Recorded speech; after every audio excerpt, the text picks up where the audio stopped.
Ya, Kolose pasal yang pertama ayat 15 saudara, dikatakan begini saudara ya. Yesus itu ia adalah apa? Gambar Allah yang tidak kelihatan, yang sulung, lebih utama dari segala yang diciptakan. Yesus itu gambarnya Allah. Saudara, manusia itu selalu membutuhkan figur. Iya apa iya?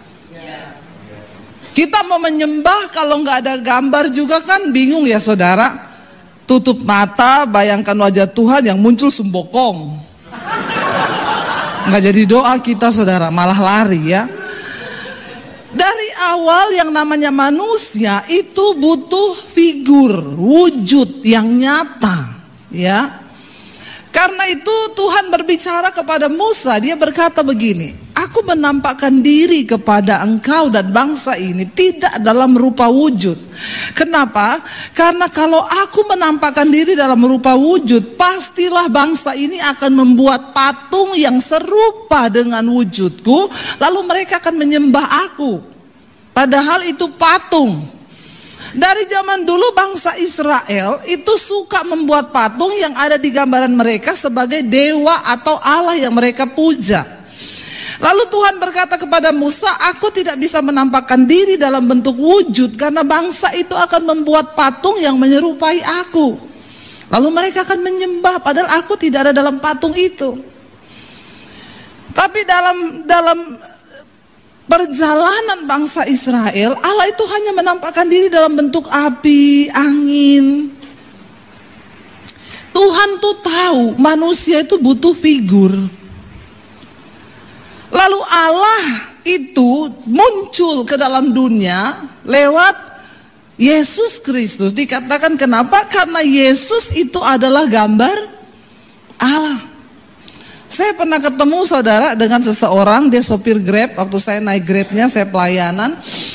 Dia tanya sama saya, begitu saya masuk dia langsung bilang gini, ibu Chinese ya? Dalam hati saya, emang saya ini ada tampang Chinese? Iya, tapi kalau gendut sih memang mata saya hilang.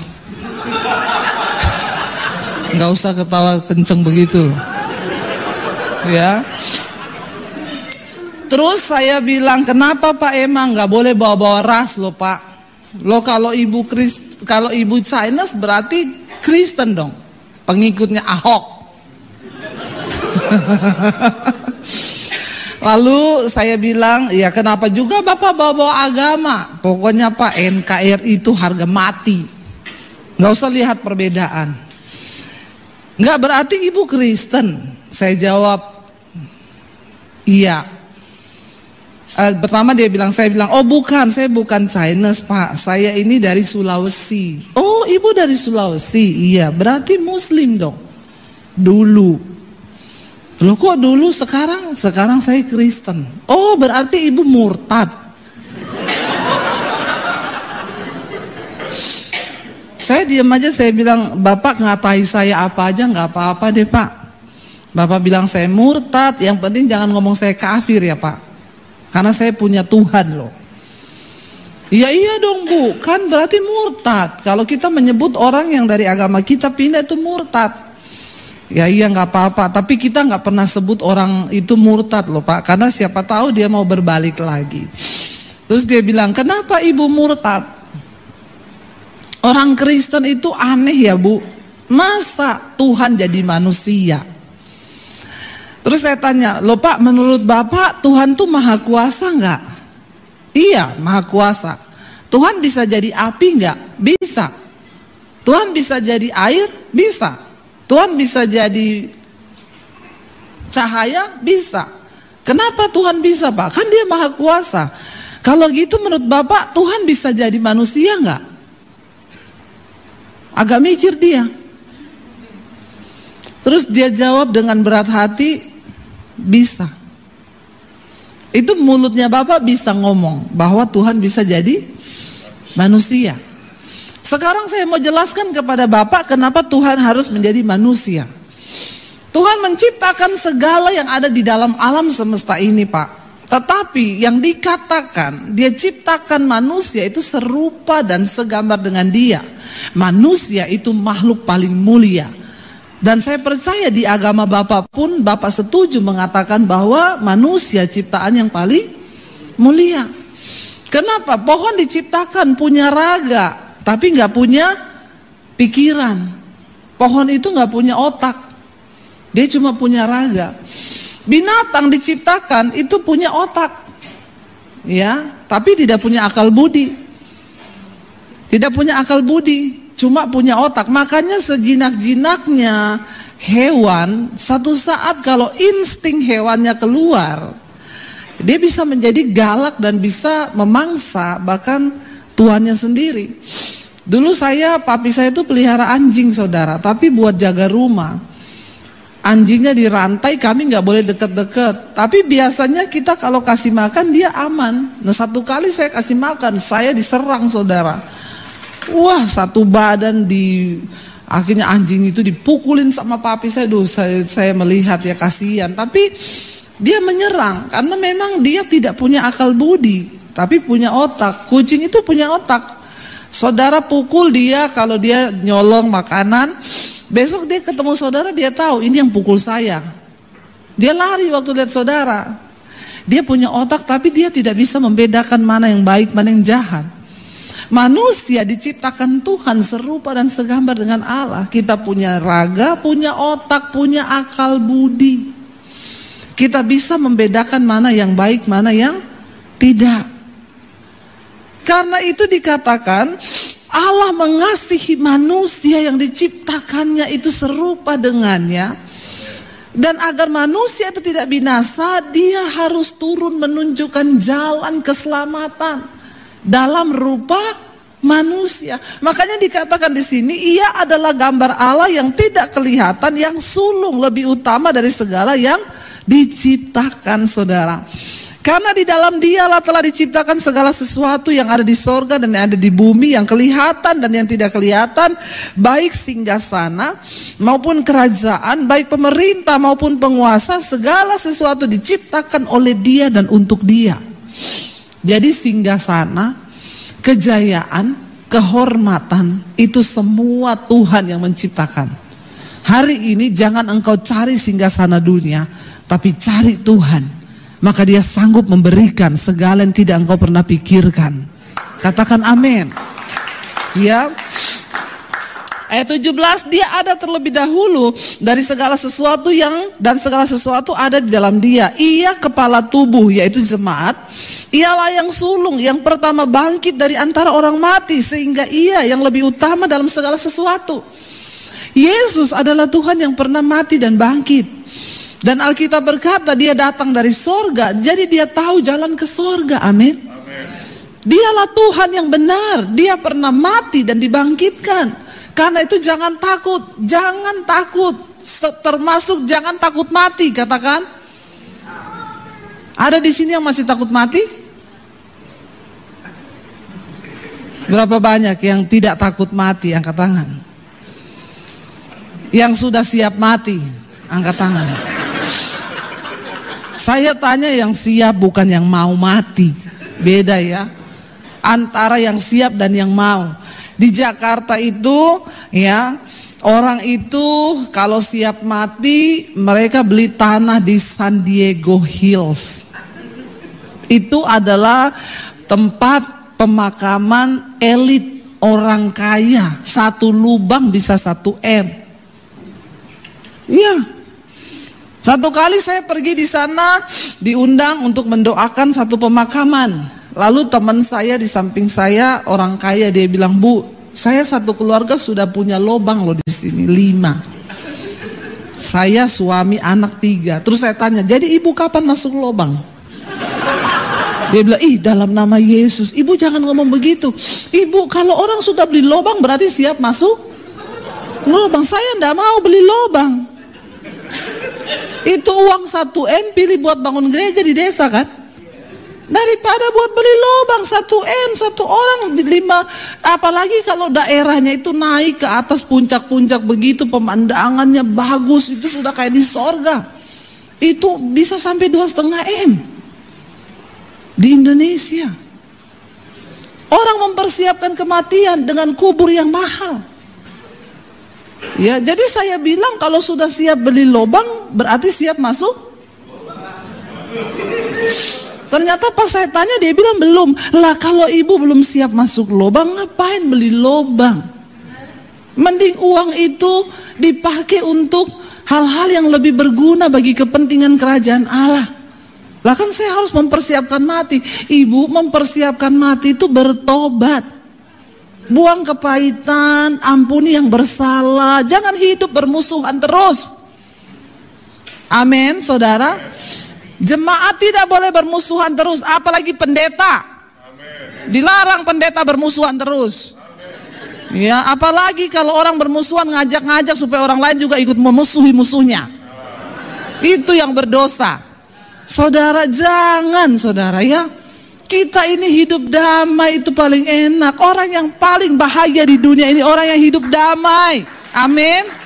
Berdamai dengan semua orang. Kalau ada satu musuh itu sudah banyak. Jangan diperbanyak lagi musuh. Orang lain yang gak dimusuhi suruh ikut-ikutan musuh lagi. Jangan saudara. Kita ini cari perkenanan Tuhan. Hidup mau sampai berapa lama sih? Mau pahit-pahit terus. Hidup ini sudah pahit.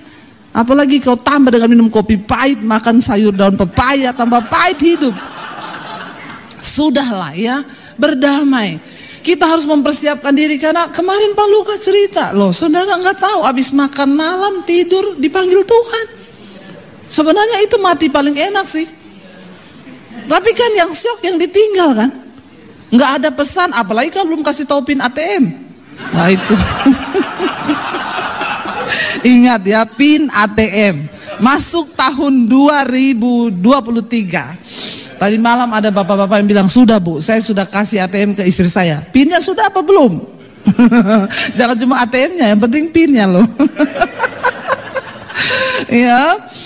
Saudara, dikatakan dia pernah bangkit dari kematian dan dikatakan ia kepala tubuh jemaat ya. Ia memperdamaikan ayat 20 ayat 19 karena seluruh kepenuhan Allah berkenan diam di dalam Yesus. Wow, bayangkan loh. Ya, dan oleh dialah ia memperdamaikan segala sesuatu dengan dirinya, baik yang ada di bumi maupun yang ada di sorga, sesudah ia mengadakan pendamaian oleh salib Kristus. Juga kamu, baca sama-sama ini ayat ya, terakhir. Saya undang para imam musik maju ke depan. Juga kamu yang dahulu hidup jauh dari Allah dan yang memusuhinya dalam hati dan pikiran seperti yang nyata dari perbuatanmu yang jahat, sekarang diperdamaikannya dalam tubuh jasmani Kristus oleh kematiannya untuk menempatkan kamu kudus dan tak bercela dan tak bercacat di hadapannya. Ayat 23 baca sama-sama 1, 2, 3. Sebab itu bertekun dalam iman, tetap teguh dan tidak bergoncang, dan jangan mau digeser dari pengharapan Injil yang telah kamu dengar dan yang telah dikabarkan di seluruh alam di bawah langit, dan yang aku ini Paulus telah menjadi pelayannya. Kita mau hari-hari ini kita perbaiki dulu. Nomor 1 dari keluarga, dari rumah tangga kita. Yesus datang itu membawa pembaharuan.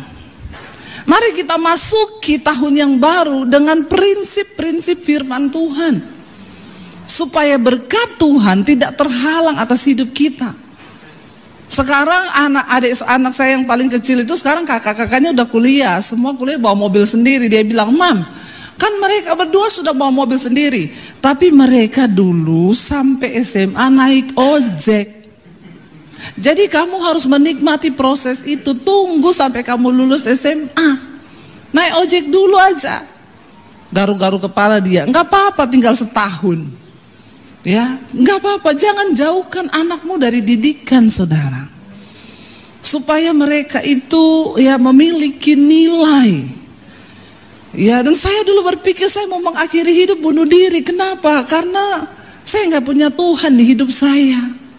Apa yang bisa menjadi jawaban bagi anak-anakmu itu, yaitu mereka harus mengenal Tuhan. Ya, sehingga kita nggak perlu takut ketika anak-anak kita tahu mereka ada Tuhan dalam hidup mereka, maka Tuhanlah yang akan menuntun mereka. Firman itu tanamkan dari kecil. Di mobil, di perjalanan, di rumah, engkau harus ucapkan firman. Ajari mereka tentang takut akan Tuhan. Saya selalu berkata kepada mereka, Mami tidak bisa awasi kamu 24 jam, tapi Roh Kudus akan mengawasimu.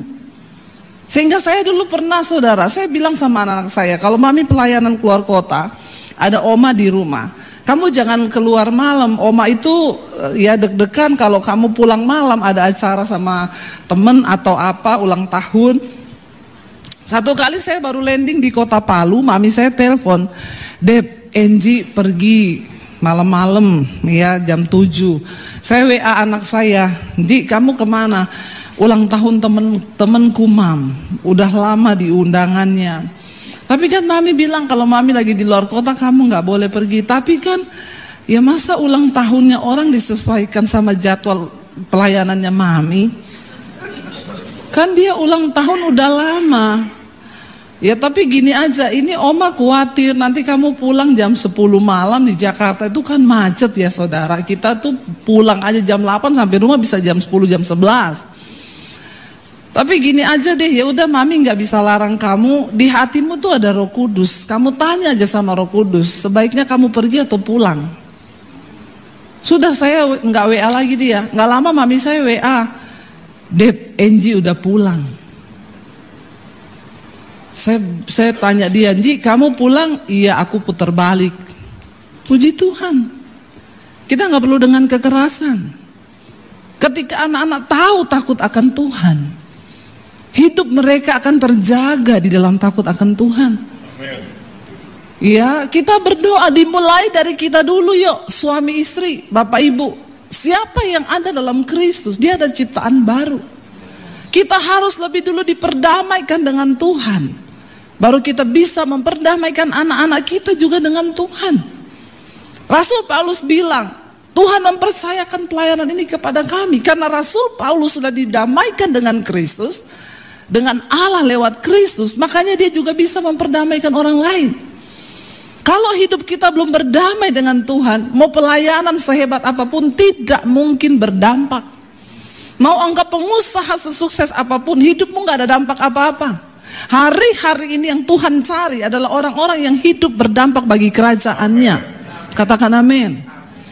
Ya kita berdoa, kita bisa melewati 2 tahun pandemi, udah puji Tuhan, haleluya 12 kali. Ya tidak ada yang mustahil bagi Tuhan. Saya sudah bersaksi bolak-balik. Di masa pandemi kami harus menjual rumah karena tidak ada pelayanan, kami hidup dari pelayanan. Anak saya bilang, Mam aku mau kuliah. Berapa kuliah? Mau 70 juta. Aduh anak, kita mau pikir makan aja susah. Kamu di masa pandemi mau kuliah. Kuliah sama tidak kuliah tidak menentukan masuk surga nak. Ya enggak usah kamu kuliah 70 juta. Tapi saya bilang kalau Tuhan berkehendak enggak ada yang mustahil. Berdoa saja. Tapi ini mami sama papi, kita kayaknya jual rumah Jakarta, kita pulang ke Solo. Enggak tahu mau hidup bagaimana dan tidak tahu pandemi sampai berapa lama. Ya, kemarin Pak Edward Chen cerita, dia pun mengalami. Ya, kita semua mengalami. Tetapi pandemi adalah ujian dan pemurnian. Orang-orang yang setia berpegang pada Tuhan akan diangkat tinggi oleh Tuhan. Seperti yang semalam saya bacakan, Tuhan berkata, kalau engkau dengan setia mendengarkan perkataanku, aku akan mengangkat hidupmu menjadi terhormat, terpuji, ya, di antara bangsa-bangsa.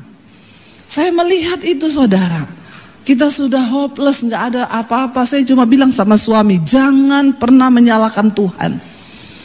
Dia Tuhan yang tetap sama dahulu, sekarang, bahkan sampai selamanya. Kita tetap bersyukur apapun yang terjadi. Hanya semudah Tuhan berfirman, dia membalikkan telapak tangan. Iya, kita nggak jadi jual rumah, malah beli rumah, bangun studio.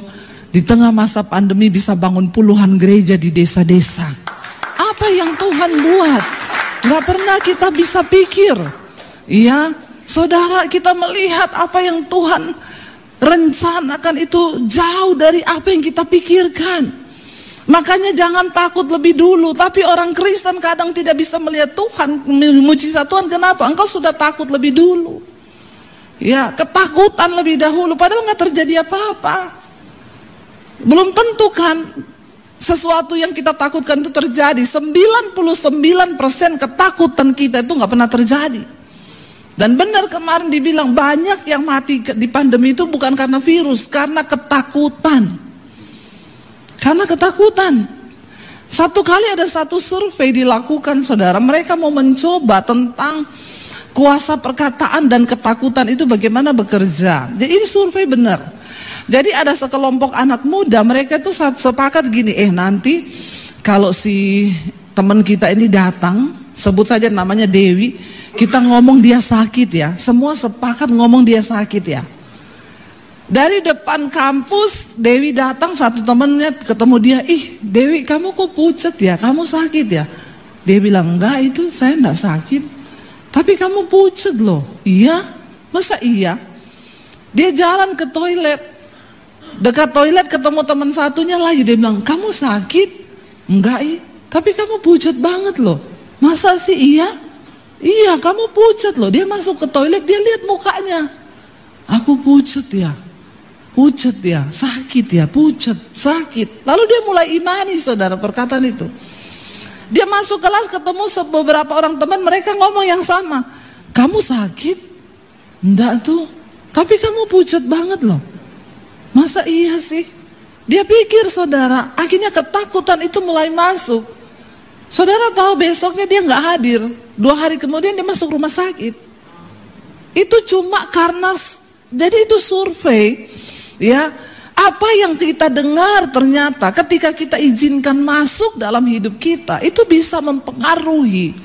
Dan saya melihat kemarin itu Pak, di pandemi, orang-orang yang kena autoimun itu banyak sekali. Imunnya jadi kacau. Kenapa saudara? Di tengah masa pandemi mereka berusaha minum vitamin. Itu yang namanya vitamin C 1000, 2000, 3000, vitamin E, vitamin D. Loh, yang tadinya tubuhnya itu nggak pernah minum vitamin, tiba-tiba karena corona orang takut mati, dia hantam semua vitamin. Autoimun tuh kan satu penyakit, sistem imunnya kacau. Jadi imun tuh menyerang tubuhnya sendiri. Karena dikasih vitamin banyak, dia ketakutan, stres, kena autoimun. Banyak sekali yang saya layani kemarin di Indonesia, terutama orang-orang kaya. Kalau orang miskin mah dia mati juga, puji Tuhan, haleluya. Karena memang hidupnya sudah berat. Ya, benar nggak saudara? Ya udahlah, mati ya puji Tuhan, hidup ya puji Tuhan. Maksudnya ya mau di apa? Ya termasuk saya sama suami. Kami tuh biasa aja kena COVID 4 kali, semua varian kami coba. Kurang apa coba? Jadi kita ini lulusan COVID bintang 4. Saya tuh berdoa sama Tuhan, Tuhan kalau engkau mau izinkan saya kena, enggak apa-apa, untuk bersaksi. Saya bilang ke suami saya, di masa pandemi ini saya sudah ada satu jumlah yang ditentukan Tuhan akan dipanggil. Kita enggak usah takut. Kalau di antara jumlah itu kita tidak masuk daftar, ya enggak usah takut, kita enggak akan mati.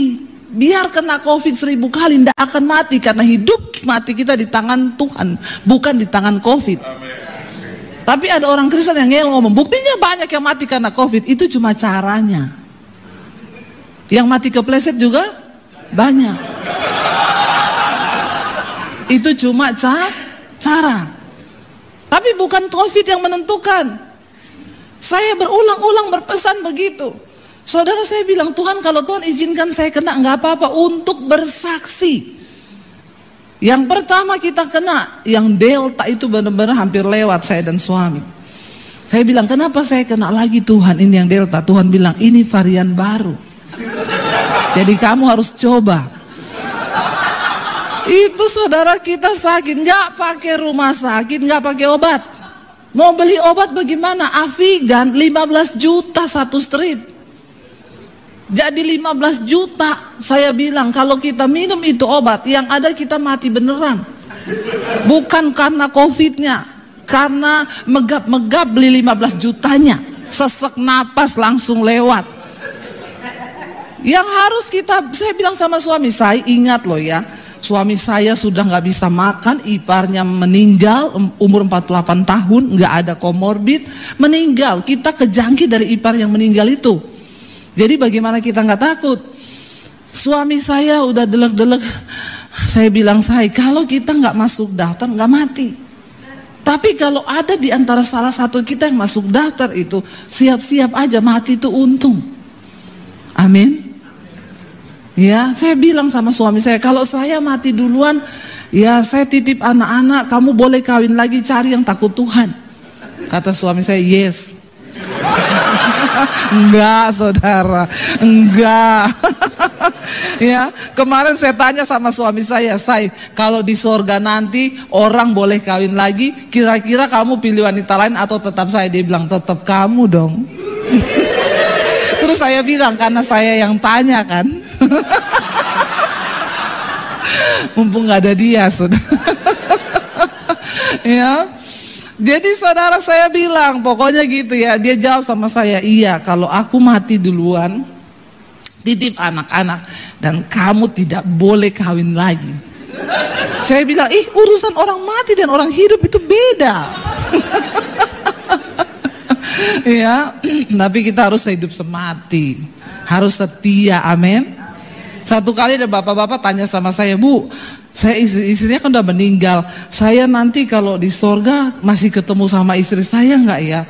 Masih merasa suami istri nggak ya? Saya bilang, Pak, tanya itu yang ada di Alkitab saja, Pak. Saya ini kan belum pernah mati. Jadi Bapak tidak usah tanya yang saya tidak tahu. Saya belum pernah mati, jangan Bapak tanya itu sama saya. Kenapa? Bapak cinta banget sama istri Bapak, sampai di sorga aja mau ketemu, sampai mau sayang-sayangan sebagai suami istri. Bukan, Bu, masalahnya kan saya mau nikah lagi nih.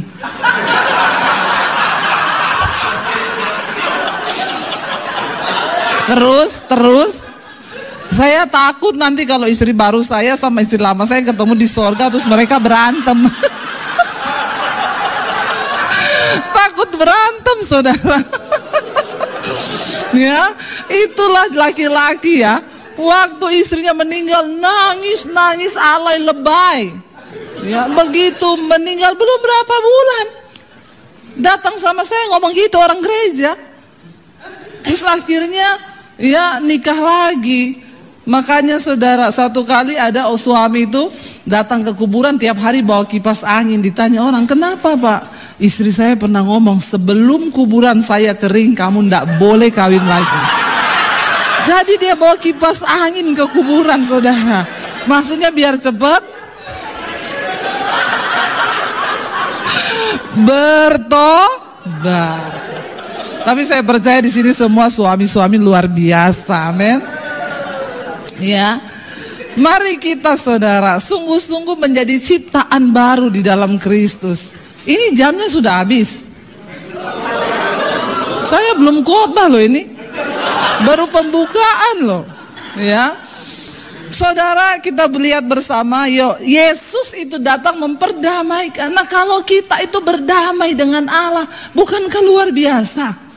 Wow kan? Kita hidup menjadi anak kesayangannya. Semua yang kita butuhkan diberi. Apa yang kita mau Tuhan cukupkan. Kalau hari ini saudara berkata, Bu, aku pengen bisnisku lebih baik, aku pengen rumah tanggaku lebih baik. Dengar baik, Tuhan lebih rindu untuk melihat hidupmu lebih baik. Tuhan lebih rindu untuk melihat rumah tanggamu lebih baik. Tapi seringkali yang menjadi penghalangnya adalah apa? Dosa. Kita nggak sungguh-sungguh menaruh hidup kita kepada Tuhan. Kita melupakan Tuhan dan seringkali menomor berapakan Dia. Saudara, kita ini dulu jauh dari Tuhan. Kita ini dulu memusuhi Dia dari pikiran dan hati kita. Yang nyata dari apa? Perbuatan kita yang jahat.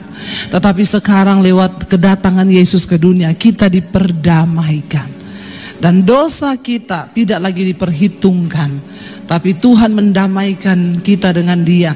Karena itu mari kita berjuang. Dikatakan kamu harus tetap bertekun dalam iman, tetap teguh dan tidak bergoncang. Jangan mau digeser dari pengharapanmu kepada ini. Tidak selamanya kita harus mengerti jalan Tuhan, tapi untuk selamanya kita harus belajar percaya kepada Tuhan. Sekalipun mengikuti jejaknya itu berat. Seringkali apa yang kita mau secara daging tidak terjadi. Tapi percaya saudara, waktu kau ikut jejaknya Tuhan. Ayub berkata begini saudara, perintah dari bibirnya tidak kulanggar, dalam sanubariku kusimpan ucapan mulutnya. Mari dengarkan firman Tuhan dan simpan itu dalam hatimu. Waktu engkau menyimpan firman dalam hatimu, maka firman itu yang akan menuntunmu saudara, untuk mulai mengikuti kehendak Tuhan. Waktu kau simpan firman dalam hatimu, maka firman itu yang akan berkuasa membawa engkau sampai pada tujuannya Tuhan. Karena firman itu berkuasa, dan firman itu dikatakan akan mengerjakan setiap apa yang disuruhkan Allah untuk terjadi dalam hidup kita. Bahkan Ayub berkata begini, tetapi Tuhan itu tidak pernah berubah. Siapa dapat menghalangi Tuhan? Perhatikan saudara, kalau hari ini engkau belum mencapai satu tujuan di hidupmu, jangan salahkan orang lain. Jangan pernah salahkan gara-gara dia ini saya nggak bisa dapat ini. Jangan pernah salahkan nih gara-gara dia ini sampai saya hari ini harus begini. Waktu Tuhan yang menentukan untuk engkau dapat mencapai sesuatu, maka dikatakan tidak ada yang bisa menghalangi Tuhan. Tidak ada yang dapat menghalangi kuasa Tuhan yang besar untuk membawa engkau digenapi janji itu dalam hidupmu. Nggak ada. Tidak ada satu manusia yang berkuasa pun saudara, yang dapat menghalangi jalan Tuhan atas hidupmu. Bagian kita cuma duduk di kaki Tuhan dan belajar percaya. Ajar kami memahami Tuhan, apa maksudmu dari setiap ujian ini.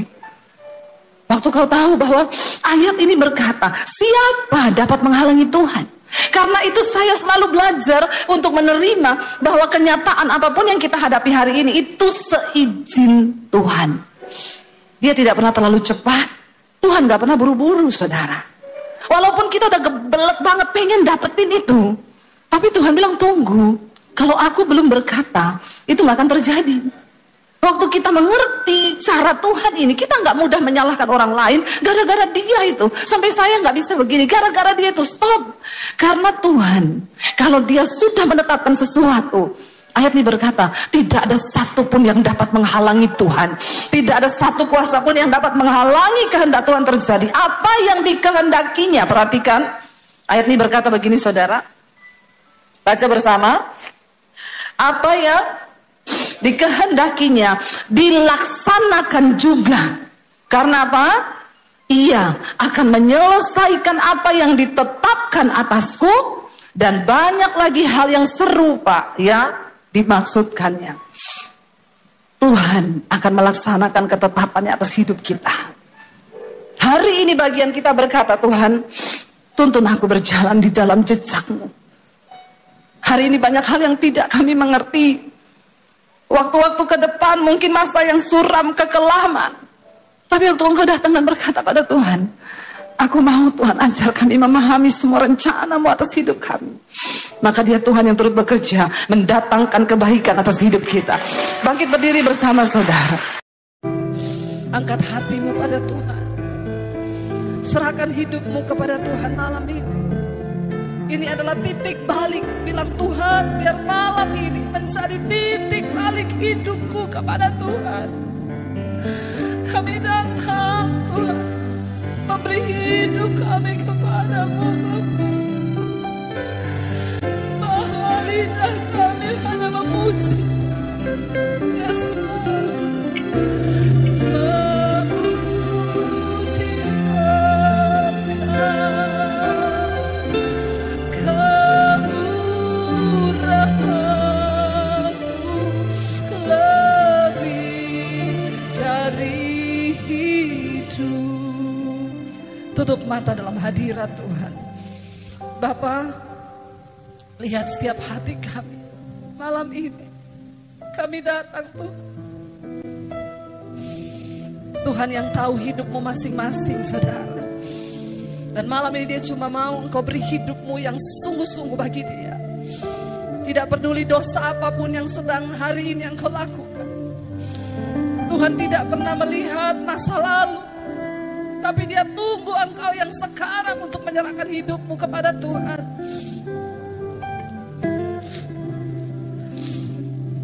Ini hidup kami Tuhan Yesus. Berapa banyak di antara saudara yang mau sungguh-sungguh menyerahkan hidupmu pada Tuhan? Angkat tanganmu di tempatmu, saya akan berdoa. Tuhan, Engkau melihat setiap tangan kami yang terangkat kepadamu Tuhan. Ini kami di atas kota Palangkaraya ini Tuhan. Kami datang menyerahkan hidup kami kepada Tuhan. Biar kemurahan-Mu nyata di hidup kami Bapa. Ya Yesus, kami tahu malam hari ini surga bersorak-sorai melihat setiap anak-anak-Mu datang menyerahkan hidup mereka kepada Tuhan. Jesus, sebab tidak ada persembahan yang menyenangkan hati Tuhan selain persembahan hidup yang kudus dan yang berkenan kepada Allah. Apapun keadaan kami malam ini, kami mau berkata sekali Yesus, kami mau tetap pilih Yesus saja dalam hidup kami. Tuhan, apapun yang sedang mereka alami dalam hidup mereka malam ini, hamba percaya Engkau yang Maha Tahu. Yang terikat dengan dosa sudah dilepaskan dalam nama Tuhan Yesus.